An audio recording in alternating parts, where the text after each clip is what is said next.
El día de hoy te enseñaré cómo se dice mesa de madera en la lengua maya. Es fácil y sencillo. Se dice de la siguiente forma: mayakche, mayakche, mayakche, mayakche, mesa de madera. Pero si la mesa está hecha a base de piedra, sería mayaktun, mayaktun, mayaktun.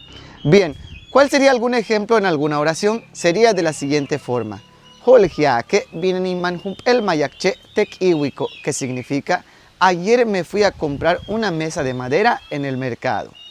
Holgiake bineniman el mayakche tek iwiko.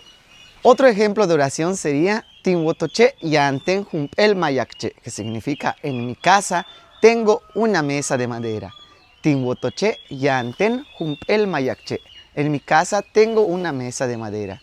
Y para mesa de piedra sería de la siguiente forma: Tinwotoche yanten el mayaktun, que significa: en mi casa tengo una mesa de piedra.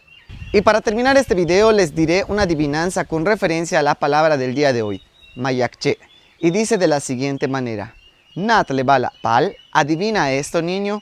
Bashku betikop, waktul yashkach, tuyok olhum el mayakche. ¿Qué hacen 6 moscas sobre una mesa de madera? Bashku betikop, waktul yashkach, tuyok olhum el mayakche. ¿Qué hacen 6 moscas sobre una mesa de madera? Malo, canantaba. Bueno, cuídate, recuerda dejar tu respuesta en los comentarios.